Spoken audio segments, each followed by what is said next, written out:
You haven't lived until you've heard the show Americans are talking about. The show that launches its listeners to the height of humanity. The audio hour that travels the landscape of adventure.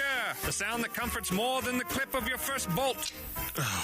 It's the Ogden Outdoor Adventure Show!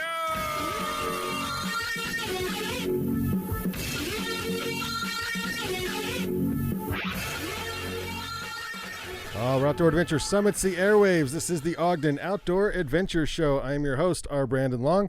On belay with you for about the next 40 minutes. Across from me here in Banyan 1 is the best co-host in all the land, Todd to the top. Todders, how are you? Hey, doing good today.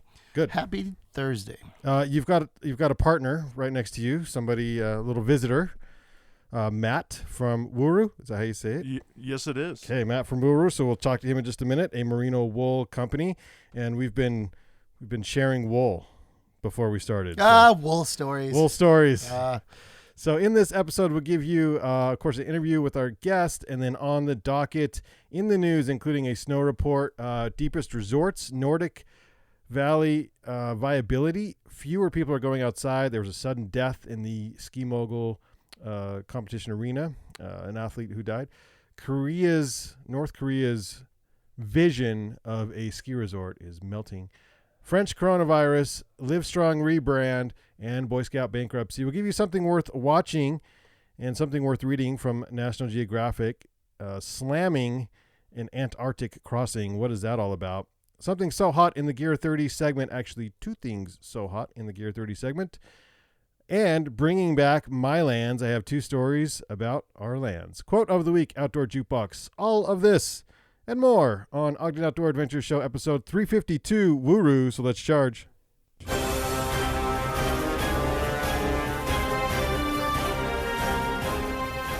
He summits with the agility of a mountain goat, flashes routes faster than UPS, is more intimate in the mountains than Jake Gyllenhaal. He's Todd to the top.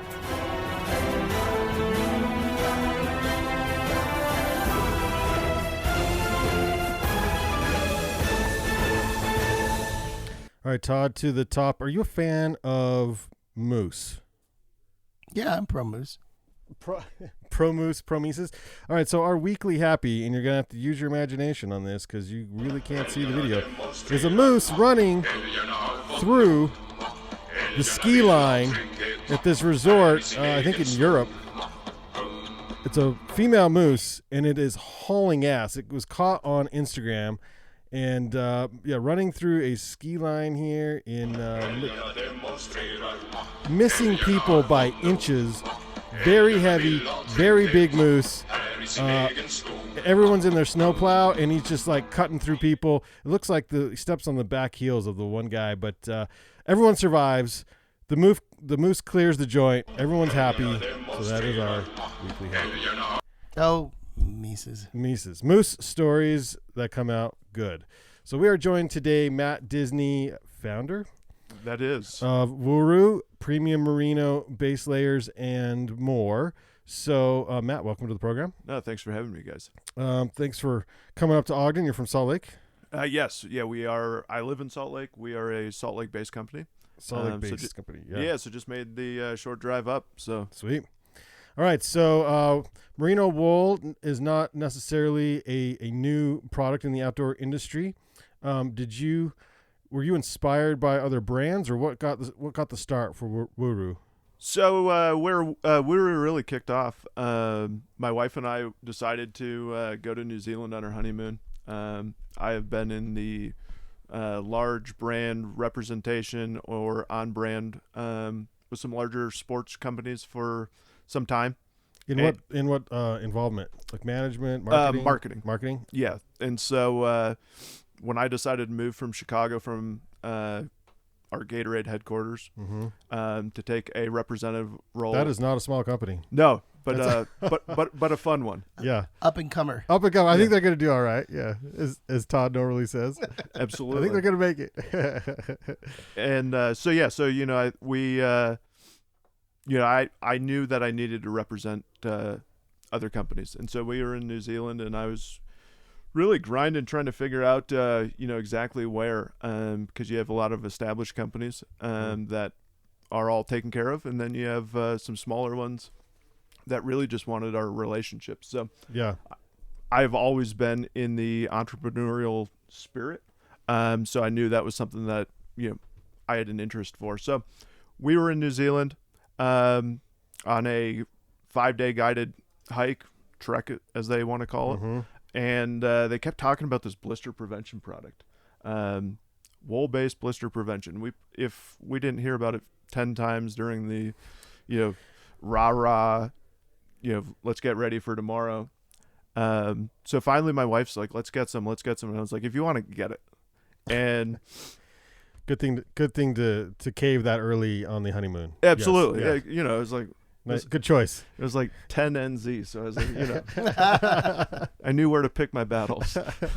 And, so finally wound up trying it, and, I don't want to bore you all with it, but I tried it, and I, originally was of the thought of like, really, if it was as good as they keep talking about, like, why haven't we found this basic, non-revolutionary technology of zero blister prevention product in the States? And lo and behold, it was as good as they advertised. And so we spent the next, 12 days trying to figure out how we can start importing said wool to the U.S. And about 2 months later, I had owned more wool than I ever imagined. And how long ago was this? This was 2 years ago, almost exactly. Wow, this is very fresh. It is. Holy cow. Okay. So the wool product that was blister prevention is just wool. It is. Yeah, and It's so a we natural product. just loose lanolin-rich wool that's carded. Carded, what's that mean? So carded is when they comb it to take out all of the vegetable matter. Obviously, with these sheep roaming the ranges of New Zealand, they pick up this, that, and everything else. It's merino wool specifically. Yes. This wool is actually a hybrid. Okay. So some merino, just a bunch of different sheep that are mating together. It's a really long strand, so it doesn't break apart. So it has a little bit more durability. It is a little thicker, but your feet aren't as sensitive to things. That's why they can use a thicker micron wool in your socks opposed to your base layers. So, yeah, that is where we started. And, as you mentioned, that has evolved now to being in the base layer business as well. Very cool.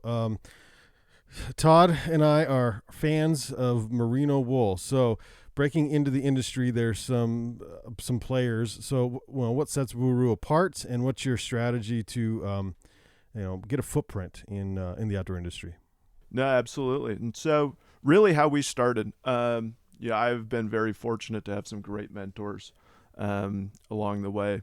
But as you alluded to before we jumped on air, talking about Outdoor Retailer, which obviously just concluded. And I was there catching up with an old friend over a beer. And we got That's where the good stuff happens. absolutely, Yeah. where most ideas come Exactly. from.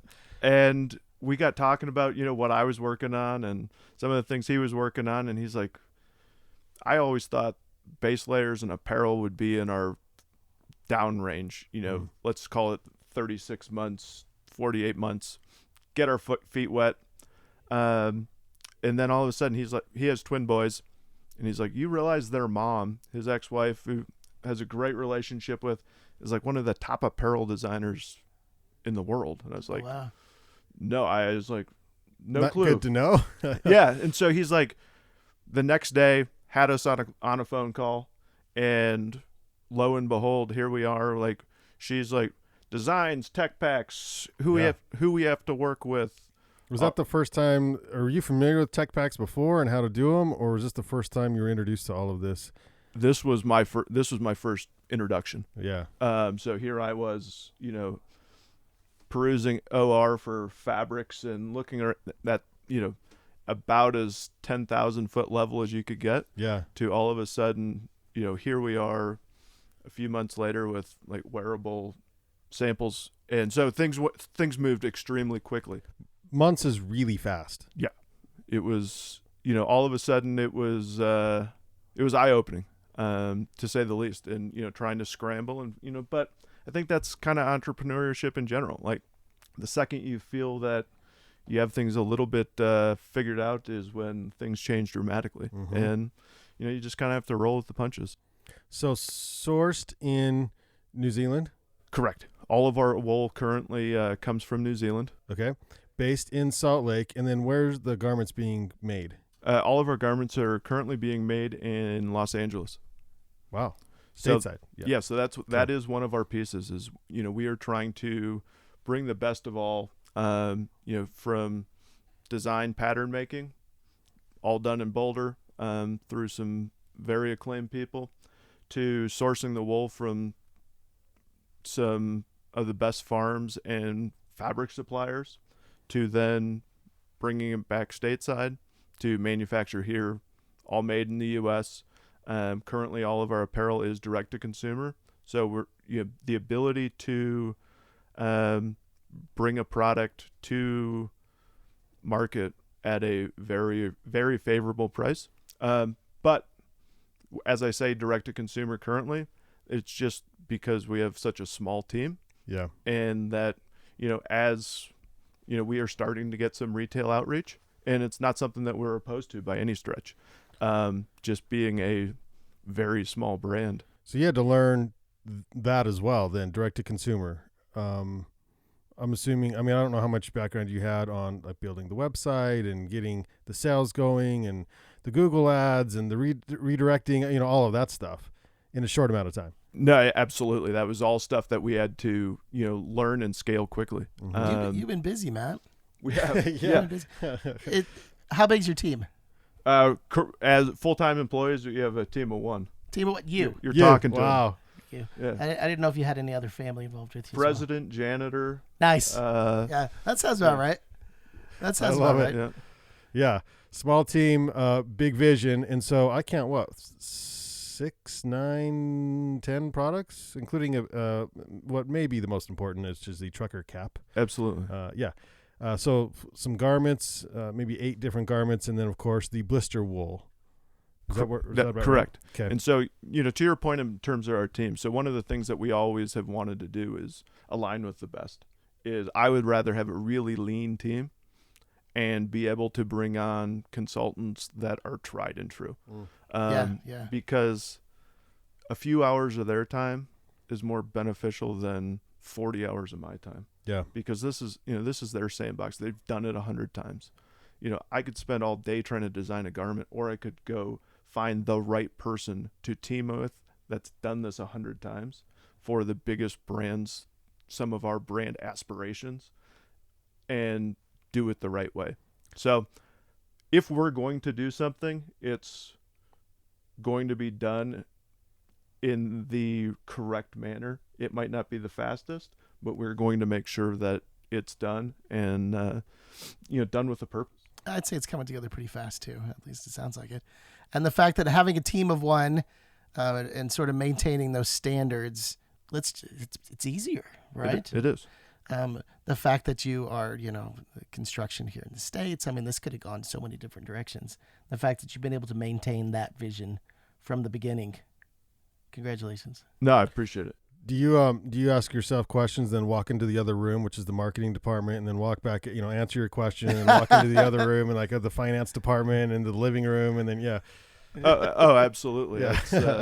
It's, you definitely wear many hats, and but that's the beauty of it. I think as a small up and coming brand, if we don't use the fact that we're nimble, we're losing the only advantage that we have. When you look at these large brands, having been and spent a lot of time on large brands, things take time. Yeah. And for those who may not know, which I just found out not too long ago, and I work in the industry, but the 2 largest merino wool brands are now owned by the same company.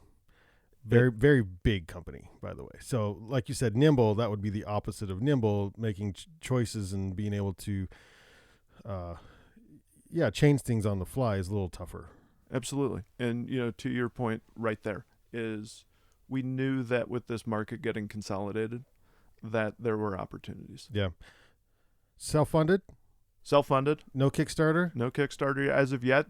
Interesting you bring that up. We are working on a piece Okay. that we may launch on Kickstarter. Yeah. So we're trying to use all avenues. I think that there are a lot of companies that have used Kickstarter, and it's been a great marketing springboard. But we've been able to keep everything close to the chest, and be able to pivot when we need to. So how long has the site been up and actually selling product? Because you only started with the idea 2 years ago.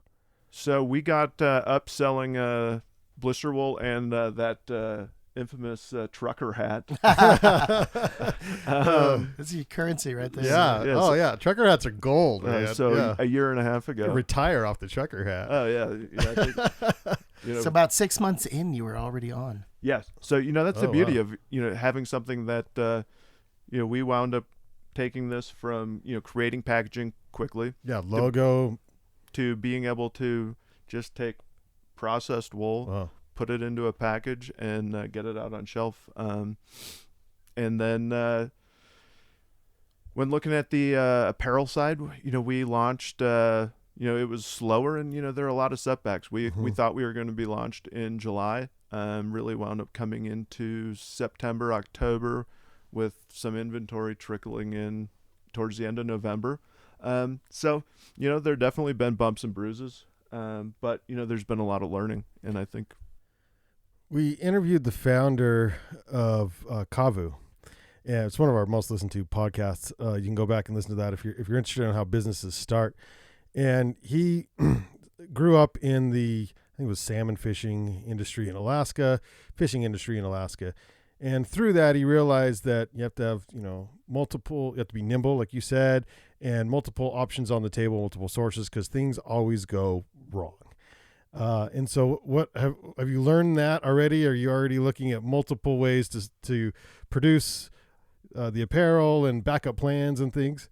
Yeah, it's, to say that things haven't gone smoothly, off the bat is, we have had to be extremely nimble. And one of it being, so we were going to originally launch with our men's and women's short sleeve shirt. So here we are, go through, vet out factories, and we're getting great quality garments from them. The thing that they couldn't do were the details. And I think the details are what makes a brand stand apart. Absolutely. 100%. Absolutely, yeah. And so here we go. We get everything. I'm like a kid on Christmas sitting here opening things like, oh, man, we're going to start selling shirts left and right. And then all of a sudden I open the box. They didn't put our brand tags on them. Not only like, so. Yeah, slight misstep. Yeah, slight miss. I'm like, okay, we can work with this. So then we open up the men's short sleeve. I'm like, we've gone through 3 iterations, and there was the first sleeve that they put on, or the first correction. They put this sleeve on, and the dimensions were they were off. It was wound up from what we settled with, it was 1 inch too short and 1 inch too wide. And so proportions, not ideal, So I opened the box, and I'm like, they put the wrong damn sleeve on these. Yeah. Oh, no. And we have no other fabric. And so all of a sudden, we have to contact our fabric manufacturer, make sure we can get them dyed correctly to fix these sleeves. So that wasn't a sample. That was that was finished production. All of a sudden, we have a full finished run of shirts that are incorrect and unsellable. Using all the fabric you bought. Exactly. And so you're not dealing with cotton, so you're dealing with a fabric that's 15x what you're dealing with in cotton. So you're not dealing with a $100 mistake. You're dealing with something where all of a sudden we're putting this is our maiden voyage with this manufacturer, and we have to go and this is on your plate. And I thought this was going to be super simple. Like, man, we screwed up. They admitted to using the wrong pattern. They're like, nope, these are sellable. We're like, these are not okay. Yeah. And we are not going to be introduced to the market like this. And we were willing to walk away. But walking away on your first product when you have, as you mentioned, 6 other products coming down the line, all of a sudden here we were in, well past our launch date, and we're like, we don't even know if we're going to launch this fall. How many sleepless nights was that?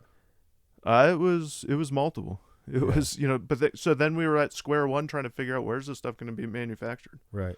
And then to continue on that, it was during that time, we get an email from the president of our fabric supplier.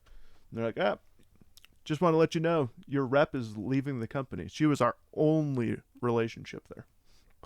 And so here we were 6 months in there, really strung this, she was just absolute dynamite for us. And so you have all of these things falling in succession. And we have fabric done at the mill, and we had to hold it there 6 weeks because I was like, I don't have a factory for you guys to send it to. That's the good stuff. These are the great stories. And so you had the idea 2 years ago and went to market with the blister wool and the hats soon. Yeah. How long did it take to get the first garment online to sell?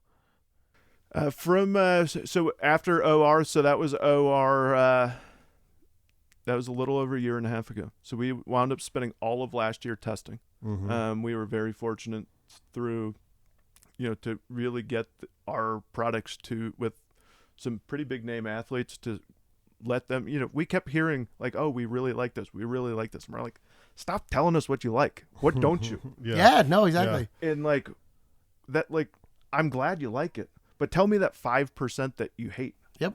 And because that is the piece that everybody else is missing. And we have the ability, designing something from the ground up, get it right from the start. Exactly. Yeah. And as one of my mentors always says, he goes, first be best, then be first. I like that. And that has really been our motto is, get it right. You have one chance to do it for the first time. Brandon, can we use that? We're still working on being best before we're first, right? Yeah. WURU is the name of the company, WURU Wool. We're here with Matt Disney. Any relation? Not close enough. Not close enough. He's not funding it, or the business, the family's not funding it. In other words, WURU, W-U-R-U. So when you go to search it, it's W-U-R-U. So the name, what's behind the name? So the name is actually Maori. They are the native settlers of New Zealand.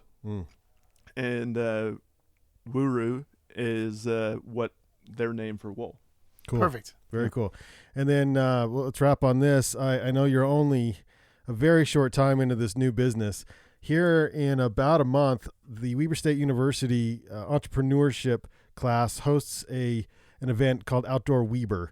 And there was, 30 plus entries. It's sponsored by Camping World. It's a big deal. They bring in good speakers every year. And these kids put their outdoor, it's all based around the outdoor industry. And so they come up with their products, and then they go through this, they pitch it, and they're vying for $30,000 in seed money.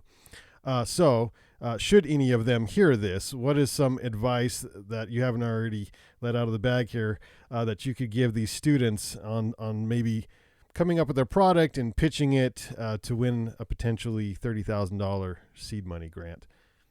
I think when you look at it and you look at funds, I think you just have to be very protective of them. When you have money and people know you have budget, everybody wants a piece of it. And if you have a nice upside like that, measure twice, cut once.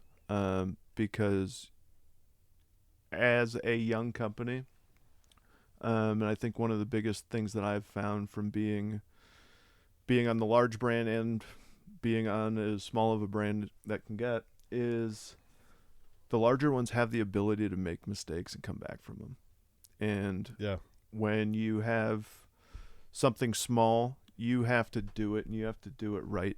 And it might not be from especially advertising and marketing, you have to make sure that might not necessarily be the time to be nimble, because you have to, if you lose 10 grand to a large brand that you could be competing against, that's nothing. That's a drop in the bucket. Like lunch. Yeah. Oh, exactly. Yeah. And they will literally have appreciation parties that cost more than that. Oh, yeah. And all of a sudden you have this amount of money that if you waste it or partner with the incorrect person, it's not coming back.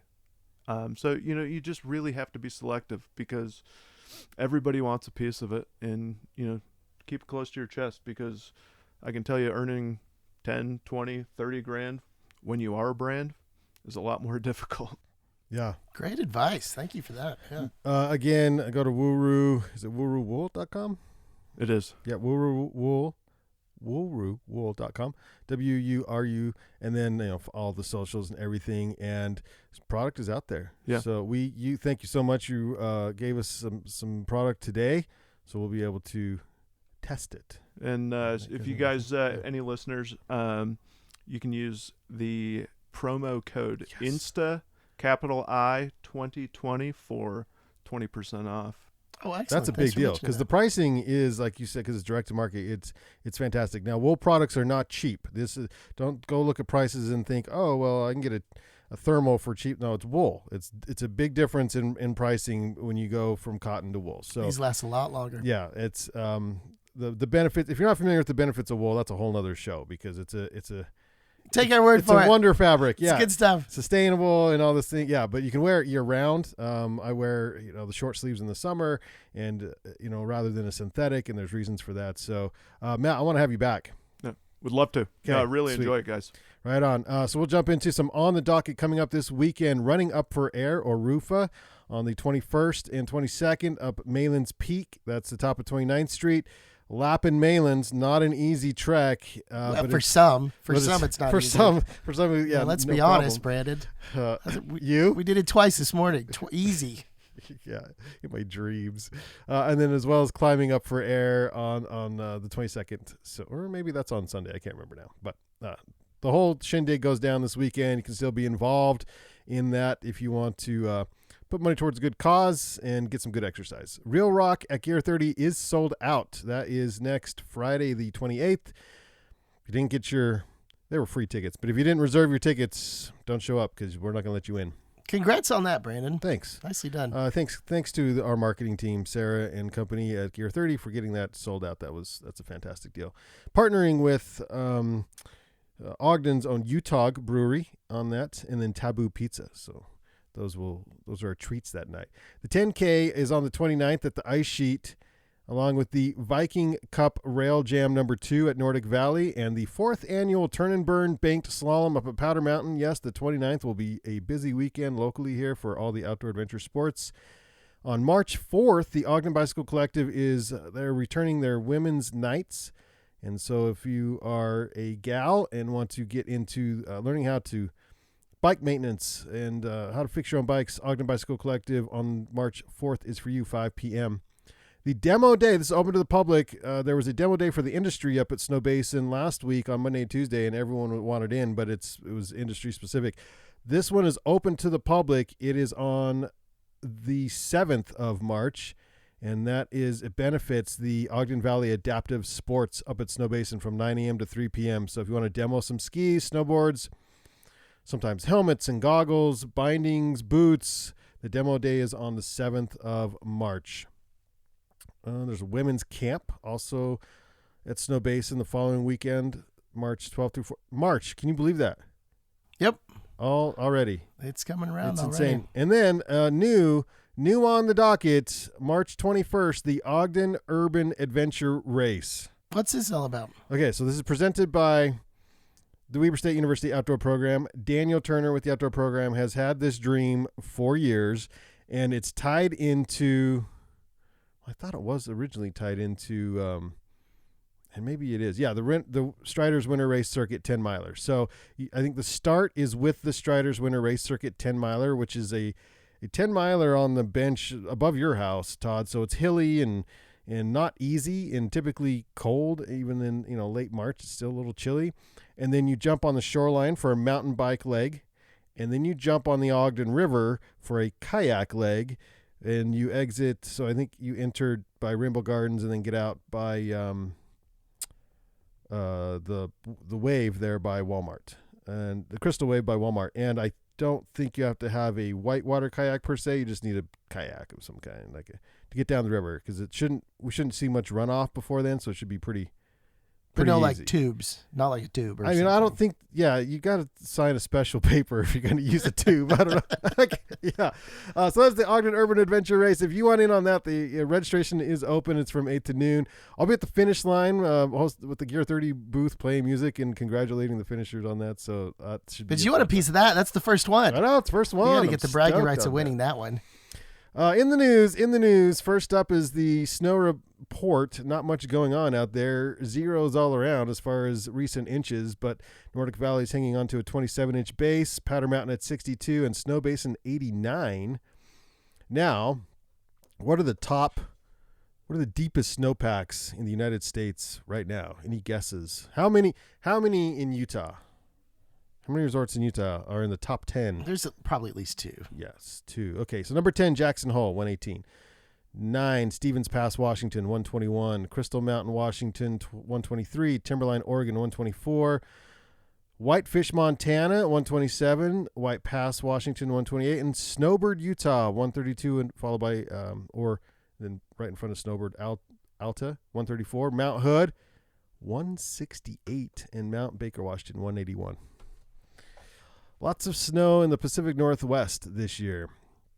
And then speaking of snow, new article in the Standard Examiner, and we touched on this last week, Nordic Valley wants to expand. And so a follow-up report by Tim Van Den Eck and the Standard Examiner. Nordic Valley operator says the planned expansion is key to the resort's long-term viability, which, Todd, you mentioned staying in business is a good idea last week, I think, when we were talking about it. Yeah. Although expand or die. Well, we do. I mean, I was like, yes, I like the vibe of a lot of Little people Nordic. do, yeah. Like, I like Little Nordic. It's so fun and just Yep. cheap. But they're like, yeah, James Coleman, the head of Nordic's parent company, Mountain Capital Partners, it's not a viable company as it is. It's been there forever, but so that's kind of why. So if you want to read more about it's in the Standard Examiner. He's like, yeah, we have to, or else this just isn't gonna So last. expansion is coming before being purchased by one resort, meaning that's still someone will my swoop thought in is and that yeah, there's always at somebody some looking point there's going to be one resort, you know what? If I had the money one global resort. and I didn't need to make a profit, I would love to buy Nordic. It would be a fun just to have. Like, yeah, it's my back. Everybody go ski. Good little hobby. Right? Yeah, like a hobby. Yeah. Keep it that same size. Just like podcasting. Yeah. All right. There's fewer people. This is sad news. Sad news. Fewer people in the United States are going outside. It's an article in Snow Brains. Did they ask everyone? They asked every single person how they get these numbers. Actually, I have no idea. Earlier this year, the Outdoor Foundation released a report highlighting that fewer Americans are recreating outdoors. In fact, only about half of the U.S. population played outside in 2018, which I don't really know what that means. Like, what considers playing outside? Does golf count?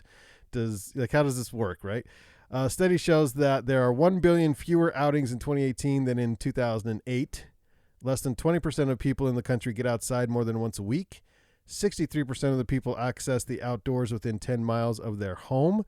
And children went on 15% fewer outdoor adventures compared than in 2012. Also in 2018, national park sites saw a 3.8% decrease in visitation compared to the previous year.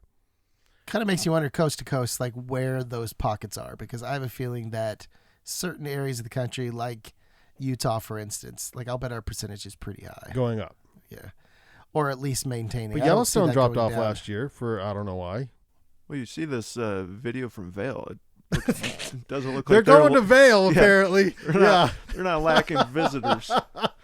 Outdoor activities are on point. Oh, that was the greatest. Oh, my gosh. They got so much. I don't know if they're like, any pub's a good pub, I guess. But you're just going to have to wait in line to ride the lift.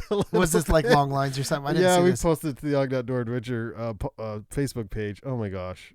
The lines were absurd. I don't know what happened. I don't know if it was just a bad day. Maybe it was a free hot dog day. Free hot dog day. Who knows?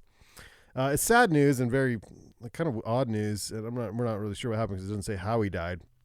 Canadian mogul skier Braden Kuroda, only 19 years of age and was crushing it, dies suddenly at the age of 19. He was Penticton, BC native, debuted in the World Cup last year, passed away on Monday, according to the Freestyle Canada said in a news release. Cause of death not disclosed, but that's always sad when, I mean, it's so young and already on the World Tour or World Cup Tour. So that's not good. It's a bummer. That is sad. In other sad but not in the same way news, definitely not in the same way, North Korea's ski resort ambitions are melting away. Kim Jong-un's master plan for his hermit kingdom to become an international ski destination might be melting before his eyes due to climate change. Bloomberg did an excellent article about the North Korean leader who studied in Switzerland, making tourism a centerpiece on his economic vision. Since taking power almost a decade ago, however, Kim's resort, where visitors enjoy happiness and civilization not imaginable, this is a quote, in even the Garden of Eden, random that he invokes the Bible there, are reportedly not doing well. Apparently climate change and the coronavirus are threatening his ambitions to ski his way out of international sanctions. Oh, I feel so sorry for him. I just don't see him as a big skier. He is a big skier. A little man, big-waisted skier. Oh, size-wise, yes. No, he shows him like on the ski lift going up, and he's by himself, and it's like, oh my gosh, it's so weird. I have a feeling his outdoor adventures are trending down annually too. Trending down. Maybe it's part of Depends on who you ask. Probably the team around him will tell him he's the greatest skier in the world. Absolutely, never seen anyone smoother on. Never seen anyone. On the snow. He's fantastic. He's so fast. Unfortunately, the coronavirus spread to a French ski chalet. Think coronavirus is only the issue in China. Think again, according to Gear Junkie article. Recently, news outlets have reported plenty of virus outbreaks in concentrated places like airports and cruise ships, but now the virus is hitting unsuspecting travelers at ski areas. No! A ski chalet in the Alpine region of, oh boy, Haute-Savoie? Nailed it. Thanks. France reported 5 confirmed cases and 6 more quarantined for the coronavirus. Be careful out there, kids. Cruise ships are creepy petri dishes of germs. Did you get sick when you worked on a? So I lucked out. So Yeah? I, a billion years ago, worked on one of those big giant 3,000 passenger ships, right? And I stayed healthy. I mean, it was probably the healthiest I've been in my life. This was a long. That's right. You were part of like a workout routine, though. I kept it going. Sanity. I drank a ton of water. Meaning I kept okay. yeah, no drinking while you're working. But I was the exception, like the absolute exception, because once that starts, like it spreads so fast. On a cruise ship. Yeah. And so when I heard about that first outbreak on the ship, I'm like, yeah, that is just designed Not good for that. Yeah, that's going to knock out like half the ship. I don't know if you're a fan of Lance. I'm a fan of Lance Armstrong. He's actually a really good podcaster if you listen to his podcast. The Livestrong charity is looking to rebuild in wake of the Armstrong scandal. Thanks 10 years ago. I don't know what's going on. But they just launched a new branding initiative, and they used to do like one-on-one counseling for those who were diagnosed with cancer, but apparently so many other people are doing that they're moving away from that now and doing other things. And so this is an article in Sports Illustrated. The cancer charity, whose yellow wristbands became a global brand under founder Lance Armstrong, is seeking to reinvent itself years after donations and revenues crashed along with the disgraced cyclist's career. This is crazy. So in 2000 and let's see if I can find the numbers here, because I read it this morning. Their biggest year, 97 was founded. Okay, Livestrong took in $41 million in donations in 2009. 41 million. I think last year it took in like 2.5. Slight drop off. Yeah.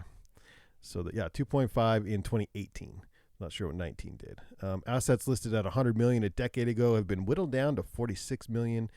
That includes 37 million endowment, which has about 15 million tied to. So yeah, they've long moved from any involvement with Lance. And this new director is like new logo, new vision, new things, whatever. So I'm flipping through the channels last night. Yeah. While I was working, and I saw the Masked Show for a minute. Oh, Masked What's Singer it called? show. Masked. Yeah. Okay. Don't know too much about it. You were trying to kind of catch me up on I couldn't do at it. some I point. couldn't do it. I don't even know if I made it through the first full episode. But they were revealing one of the people in the masks, right? And, and the judges were guessing, and there must have been, and I missed the clues. I guess there's a clues part or something. Okay. And so one of them had guessed Lance Armstrong. Oh, that was one of them. Yeah. And I can't remember who the other ones were. And wearing an elephant mask, he took the mask off, and it was Tony Hawk. So Tony Hawk, right? Was singing. Yeah. And apparently he sung a Cure song. Oh, wow. That was like he and his wife's favorite song. Well, Awesome. I follow Tony Hawk. I think he's great. He does really good things with kids and skate parks and things. But that was a little spin-off, and I'm like, okay, so that was meant to be. That was the only segment of that show I've ever seen, and it was a reveal to see Tony Hawk, who you would not expect. Cool. Yeah.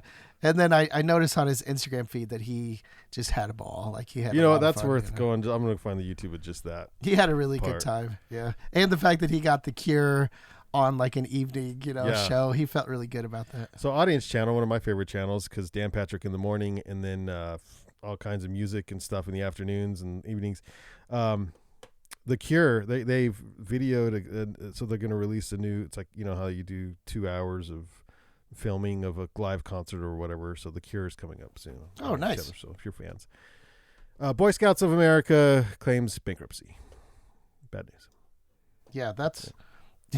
Talk about a comparison of a 41 million down to like a 2 million. Yeah. I was in Scouts. Scouts was everything.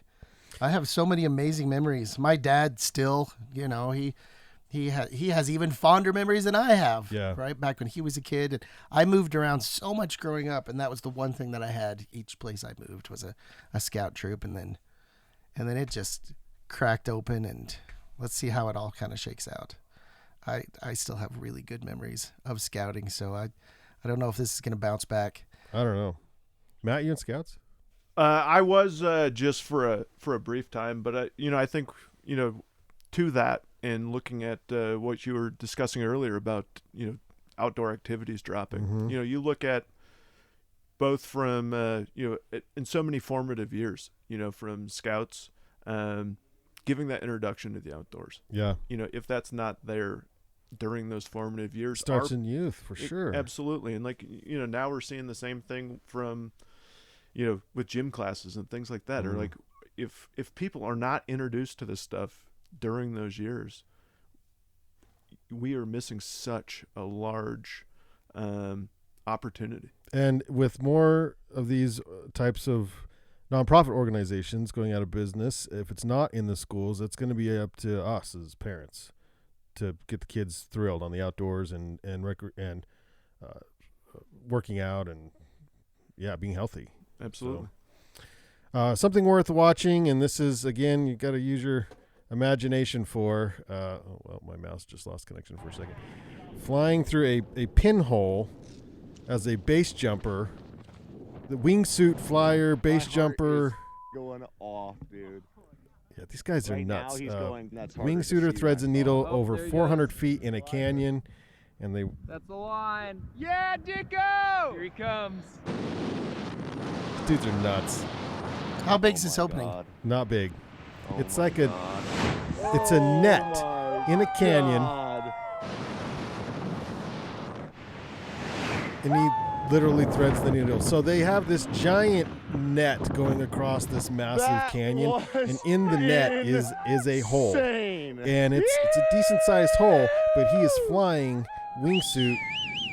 Nails it right through the middle of the hole of the net that's strung across this. But if he had canyon. missed that hole, then he would have hit net. He'd hit net, and I'm sure it's on a nice, easy release on the side somehow, so it doesn't just take him out through the. But you don't want to miss. You don't want to miss on that stuff at all. These guys are nuts. They are nuts. Completely nuts. And then Todd's the movie fan here. I sometimes get into him, but not as much. The new Land Rover commercial sets the Defender flying. Never fails to you wanted an SUV that can fly. This new Defender commercial. I saw it. Did you see the commercial? They're getting off the ground. Yeah. Big jumps. Oh, flying. This is a tie-in for the next James Bond, which I cannot wait. Yes. So very excited that they use a Land Rover and of course they use a Land not Rover. a Maserati or whatever they've used in the past. There's some sporty little car too, but yeah. You got to play in the big SUV. Oh my gosh. No time to die. No time to. I ain't got time for that. Nope. But we have time to get Land Rover Defenders like skyrocketing into the air. So it's. Do you know this is a 25th James Bond? It's not. This is the 25th one. That's not a small number. And this is Daniel Craig's last one. So this is his 5th and final one. This is a big one. And that new Billie Eilish song. Did you hear it yet? I haven't heard the song. Oh, no, I'm a dude. fan of hers, though. It is moody AF, but it's perfect. Yeah, it's like Billie it's really good. Eilish, not Irish. It's the Eilish. Eilish. She is the youngest, singer for a Bond song ever, and she nailed it. Is she like 19? She 18? and her brother are phenomenal. I don't know. So cool. All right, something worth reading. Read both of these. So, Adventure Journal and the actual version in National Geographic. National Geographic expose slams Colin O'Brady Antarctic crossing. Colin O'Brady claims that he did an unsupported solo cross of Antarctica in 54 days, but he is being called out by many in the outdoor industry, including Alex Honnold and others. And O'Brady's got fame. He's going on late night shows and doing all the things. But they're saying he sort of took a shortcut and that it wasn't really unsupported because he basically took this like ice road, and that's considered supported. So he's responded, but it's a long article that goes into where his shortcut versus like, is this a real thing? What are we doing? We're just doing this for the fame. What's going on here? So it's up at Adventure Journal. And then also the actual article expose is at National Geographic. That may be worth reading for you. So Those stories are always a shame. it sucks. It really does. If you're going to do that stuff, do it right. Gear 30 segment, use promo code OOA at checkout to save 12% on your purchase. That's gear30.com, spelled out GEARTHIRTY. Winter clearance right now, and lots of it. So hot. Two items that are so hot. This company called Fish Gods, they invented this product. They were students at Edinburgh University of Pennsylvania, became friends over a shared passion for steelhead fishing. Their connection has become so tight that the two have launched a business to promote environmental conservatism among freshwater anglers, whether they are casting lines on the streams of creeks or northwestern Pennsylvania or ranges in the American West. So they've got this new product that has the potential to change the industry. A company developed reusable, collapsible mesh bag for anglers to pick up trash while they are out on the water, which is very cool. So look for Fish Gods, a product that you can collect your trash on the water. That name is no joke. No, they just went big, didn't they? Go big. Fish Gods. Yes. No pressure there. No pressure. We will rule the world in all of fishing. And clean it up as we go. And then one of our favorite brands of all time, everybody knows, if you go to Park City, it led Park City 10 years ago, and that's the North Face. The North Face is going into the streets. They've got a new urban line, and it is just as ugly as you think it would be. Probably not for us, but they're doing it anyway. So look for the new urban line from the North Face. I don't think we're there. Well, I go to Yellowstone every year, and there's buses and buses and buses of tourists from Asia, and they are many times in North Face. And I think that's probably their predominant buyer, is this urban, chic tourist from the Asian market. I'm assuming, and Chicago and New York, big cities. But out, like, people who get outside, like, they're like, what the hell is this stuff? I don't even know what this. It's funky. You just see it. It's weird. It's our new urban line. I'll check it out. Yeah. All right, I think that's it. I do have a Malans segment. They're proposed drilling near Arches National Park. Wrong move, groups say. It's on KSL. Proposal for potential oil and gas development in the popular Slick Rock Trail recreation area in Grand County is stoking opposition from local elected leaders, outdoor recreation companies, and even Utah Governor Gary Herbert, who says the leases should be pulled. So, yes, more on that at the KSL article. That was a lot. That was a full show. Quote of the week: If a man hasn't discovered something that he will die for, he isn't fit to live. Martin Luther King Jr. Thank you, Banyan One, for powering today's 352nd episode of the Ogden Outdoor Adventure Show. Look for us on Facebook, Instagram, iTunes, Spotify, all the places. Thank you, Matt Disney from WURU, Merino Wool Company, hanging out with us, sharing the startup adventures. Thanks for having me. Yeah. Look for us at all the locations on the interwebs, and DM us on Instagram, because the Twitter thing wasn't working out for us. You DM me all day. DM on Instagram. DM Todd all day at Ogden Adventure, at the Banyan Collective. More likely We'll get back to you. I think yeah. our percentage is pretty high. Like, we're pretty quick about getting back to you too. Yeah, that we there we are. Twitter sucks. We can't do Twitter. I don't know why. This week's Outdoor Jukebox, sifting through hours of crappy music so you don't have to. And really, I didn't sift at all because I told you I was going to do a full month of Frightened Rabbit. So this is another song from Frightened Rabbit, Swim. I got to move my little hero through here. Swim until you can't see a land. Oh, this is the wrong. Here we go. That's the name of the song or your new quote? No, this is the Swim like Until You Can't See Land from Frightened Rabbit. See, this starts out so soft. John Muir would say the mountains are calling. We must go. Let's go. A salute at the threshold of the North Sea of my mind, and a nod to the boredom that drove me here to face the tide and swim. I swim, oh swim.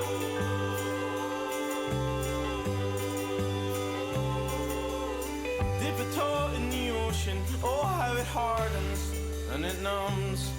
The rest of me is a version of man built to collapse and crumb. And if I hadn't come now to the coast to disappear, I may have died in a landslide